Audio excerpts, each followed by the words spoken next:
नमस्ते दोस्तों, मेरे चैनल में आप सबका स्वागत है। आज मैं आपको काली बहू और गोरी बहू में भेदभाव कहानी सुनाने जा रही हूँ। अगर आपको पसंद हो तो लाइक कीजिएगा और शेयर कीजिएगा। एक गांव में कल्याणी देवी रहती थी, जिनके 2 बेटे थे, राजेश और राहुल।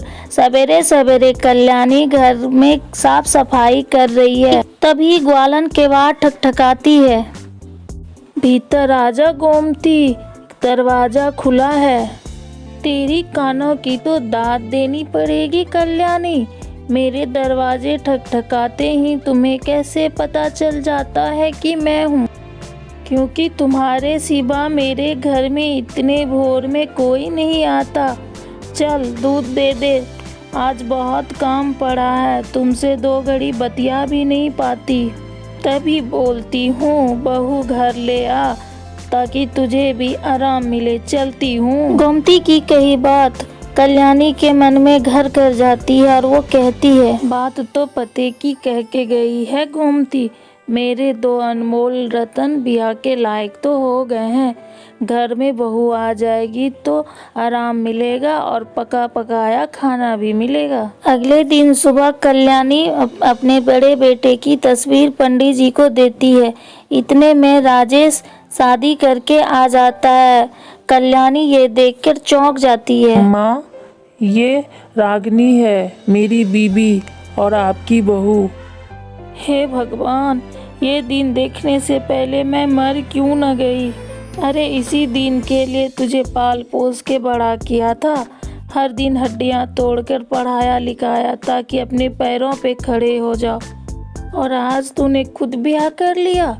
अरे दुनिया की सारी कुमारी लड़की मर गई थी क्या, जो तूने ये काली कमली लड़की से ब्याह कर लिया। सास की कड़वी बात सुनकर काली बहू की आस टूटकर बिखर जाती है। उसकी आंखों से आंसू बहने लगते हैं। ये देखकर राजेश झुंझलाकर कहता है, बस कीजिए माँ, रागिनी का रंग भले ही पक्का है, लेकिन इसके मन में किसी के लिए छल कपट नहीं है। काश ये आप देख पाती। चलो रागिनी। जैसे ही राजेश अपनी बीवी को अपने कमरे के तरफ लेके जाता है तो कल्याणी मन ही मन में सोचती और कहती है, राजेश की देखा देखी कहीं मेरा राहुल भी बिना बैंड बाजे के ब्याह कर ना ले आए। मेरी आस का कहीं सत्यानाश ना हो जाए। जल्दी से ब्याह कर दे कल्याणी। ऐसा सोचकर कल्याणी चटमंगनी पट ब्याह कर देती है।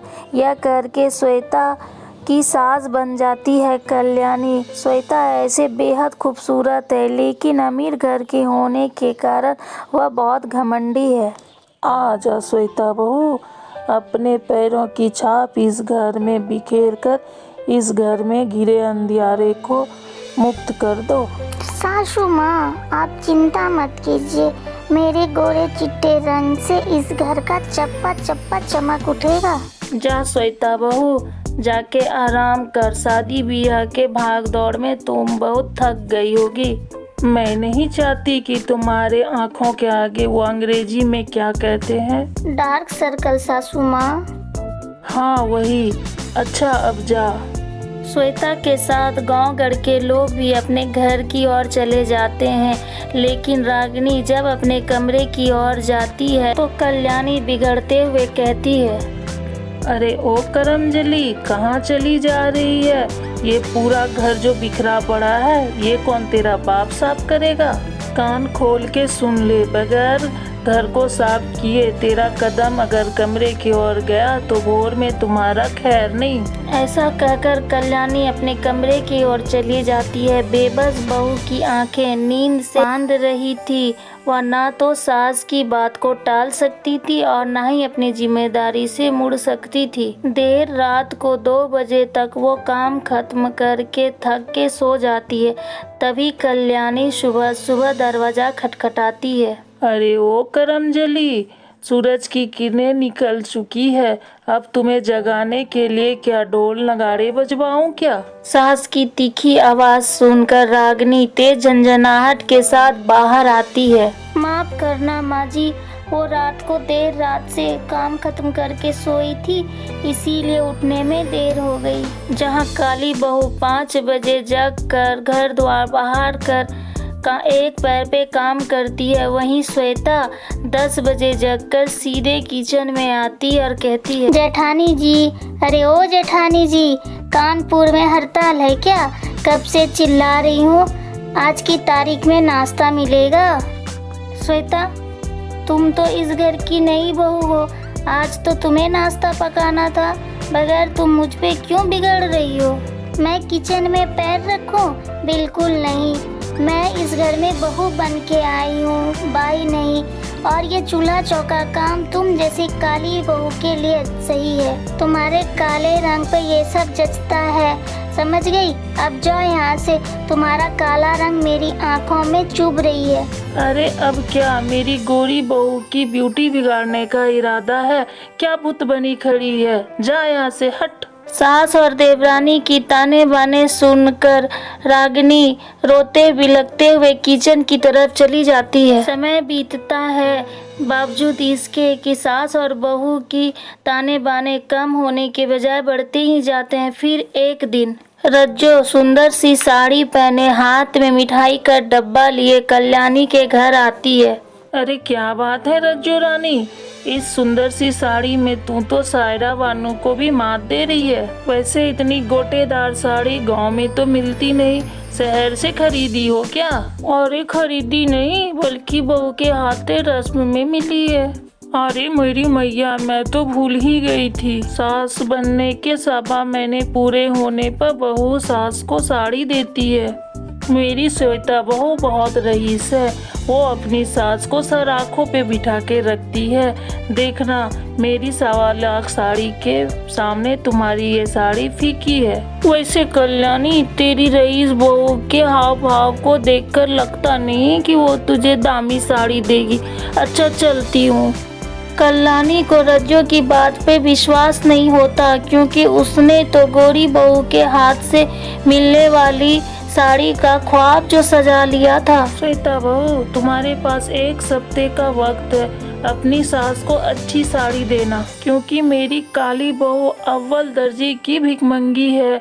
लेकिन तुम अपनी सास की महंगी साड़ी पहनने की शौक पूरे कर देना। माँ जी, जितने मन के चाहे मिठाइयाँ खाइए, क्योंकि महंगी साड़ी तो मिलने से रही। एक एक दिन गिनते हुए सास गोरी बहू से मिलने वाली साड़ी के ललक में नजरें बिछाई हुई थी। जहाँ गोरी बहू अपने रंग रूप को निखारने में बड़ी खर्च करती थी, वहीं काली बहू एक एक पैसे जोड़ कर रखती है और बड़े शोरूम से सास के लिए साड़ी खरीदती है। वहीं गोरी बहू फुटपाथ से ठेले से 100 रुपये की साड़ी खरीद कर लाती है। अरे श्वेता बहू, ले आई तो साड़ी, ला दे। जैसे ही कल्याणी साड़ी खोलकर देखती है तो उसका मुंह फीका पड़ जाता है। बहू, लगता है दुकानदार ने तुझे ठग लिया, ठेले वाली साड़ी दे दिया। माँ जी, किसी दुकानदार ने मुझे नहीं ठगा है, बल्कि मैंने ये साड़ी ठेले वाले से ही खरीदी है। मगर बहू, तू तो इतनी अमीर है, तेरी हर साड़ी तो लाखों की होती है, पर अपनी सास के लिए इतनी फीकी साड़ी क्यों? माँ जी, माना कि मैं अमीर हूँ, इसका मतलब ये नहीं कि मैं बेफिजूल खर्च करूँ। और आपके बूढ़े शरीर में सस्ता महंगा क्या, सभी तो एक ही जैसे दिखेंगे। गोरी बहू की बात सुनकर सास की आँख टुकड़ों में बिखर जाती है। तभी काली बहू झिझकते हुए अपनी सास को साड़ी देती है। माँ जी, मैंने भी आपके लिए साड़ी खरीदी है, शायद आपको पसंद आए। जैसे ही कल्याणी डब्बा खोलती है, उसमें सुंदर सी कांजीवरम की गुलाबी साड़ी थी, जिस पर नीले रंग के गोटे जड़े थे। यह देख कल्याणी की आंख की आंसू साड़ी में सराबोर हो रही थी। माँ जी, क्या हुआ, आपको साड़ी पसंद नहीं आई? बहुत अच्छी है बहू, मगर तेरे पास इतने पैसे कहाँ से आए? जेठानी जी ने चोरी की होगी, क्योंकि अठन्नी चरन्नी के पीछे सर खपाने वाली के पास लाखों की साड़ी खरीदने के लिए पैसा आया कहाँ से? नहीं माँ जी, ये सच नहीं है। तो सच क्या है बहू? मैं बताता हूँ माँ, ये साड़ी रागिनी के तपस्या का भाग है। रागिनी बिना माँ की बेटी है, इसलिए मैंने इससे शादी किया और ये इस रस्म के लिए अपने शौक को मार के पाई पाई जमा करके रखी है। सच सुनकर कल्याणी के मन में बीते दिनों की छवि उभर जाती है। बहू, मैंने हर दिन तुम्हारी हंसी उड़ाई, कभी मीठे मुंह बात नहीं की। आज तूने मेरा इतना मान बढ़ाया क्यों? क्योंकि माँ जी आप मेरी सास नहीं माँ है, और माँ की बात का कौन बुरा मानता है। अपनी काली बहू के मुंह से ऐसी बात सुनकर कल्याणी को पश्चाताप होता है और वह अपनी बहू को गले से लगा लेती है। आखिरकार काली बहू को सास का स्नेह मिल जाता है। तो बताइए दोस्तों, आपको ये मेरी कहानी कैसी लगी? आपको मेरी ये कहानी जैसी भी लगी आप कमेंट बॉक्स में बता सकते हैं।